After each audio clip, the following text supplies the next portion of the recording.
I need your help though. I can't play Soaring Storm well for the life of me. Um, yeah, no problem.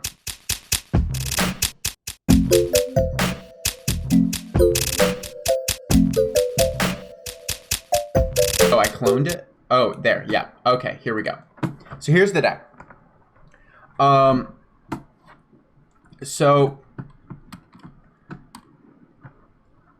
the main thing is that the main advantage that this deck has is these two big basics, Thunderous and Tornadus, have pretty sizable HP for like a lot of basic Pokemon in the format, in the like theme deck format. Like not a lot of stuff is just, other than like I think a few Snorlaxes or something, or like a few other legendaries like Groudon or something. Like 120 HP on a basic is pretty big. So Tornadus and Thunderous are going to be your main attackers.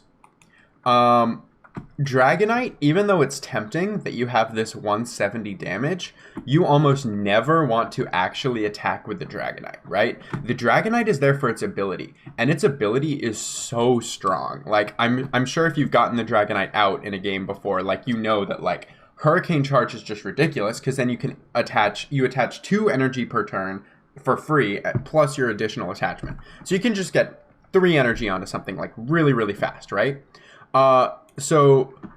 In her last game, she calmed for Dragonair, then collected and drew 2 more Dragonair. That sucks. Oh no. Yeah, that's really unfortunate.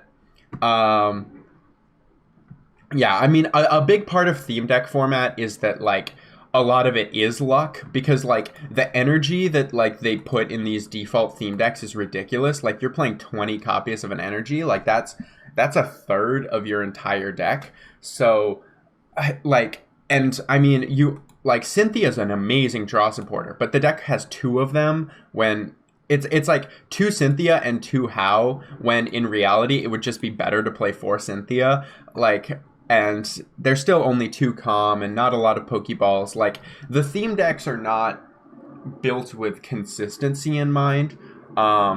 They're more built to, I think, teach new players the game. But I also in their design, they are limited, and like just because of the way they're built, there's gonna be games where you just open bad, where you just draw like terrible. Like there's not a whole lot you can do just because you can't actually like change and edit what's in the theme deck.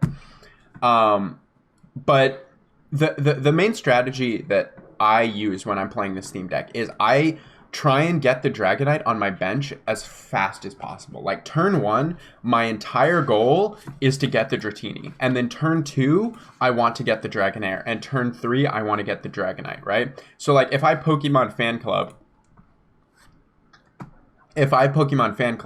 so if like I have the Dratini, then I'll usually Fan Club for like a Pidgey and either Thunderous or Tornadus, right? If I don't have the Dratini, Fan Club, I may even get 2 Dratinis. Like, it's all situational, but the idea is your entire focus should be getting out the Dragonite as fast as possible. Because once you have the Dragonite as fast as out, you can charge up these attackers in 1 turn, right? So this has a 3 energy cost, this has a 3 energy cost, and this has a 3 energy cost, right? So this one can do 140, this one can do 120, and this one can do 80 and then 20 to the bench, right?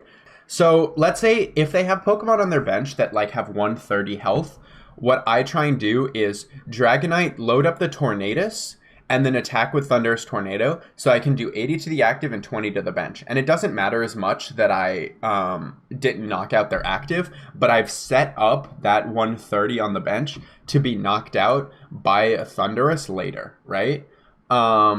Same thing if they have, let's say you're playing against Charizard and they have the Nidoqueen on the bench that has 160.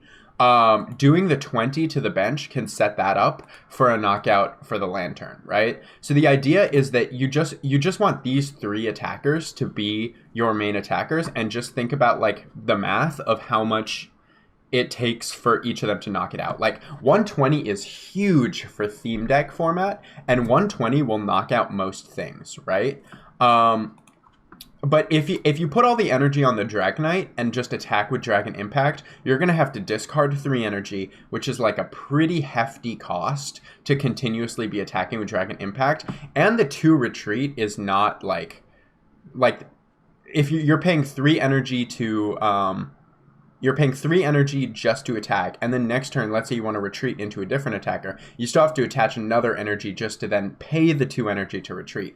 So Dragonite, I do attack with it sometimes, but it'll be like my last line of defense attacker, right? So like sometimes they'll have a really big Pokemon, and I'll save the Dragonite to knock that out because this is your like highest amount of damage you have in the deck.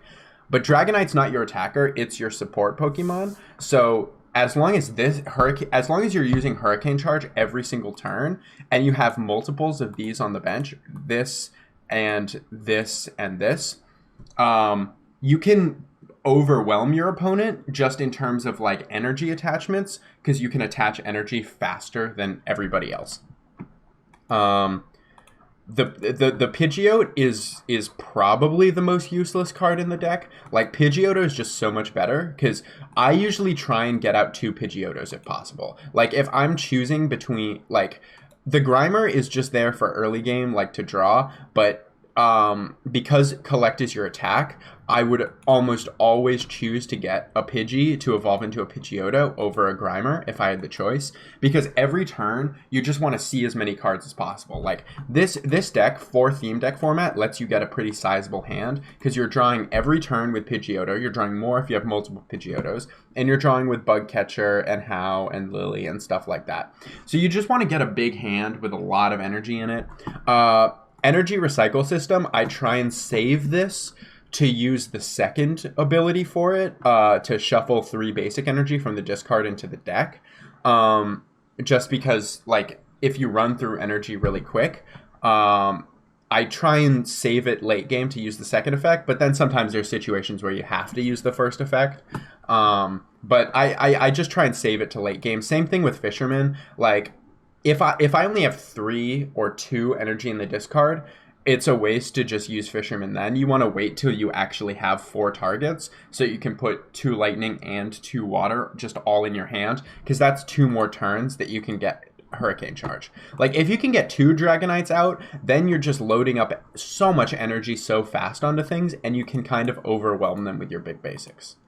So that's kind of my suggestion on how to play the deck. I hope that was clear and helpful. If it wasn't, or you have questions, like, please let me know.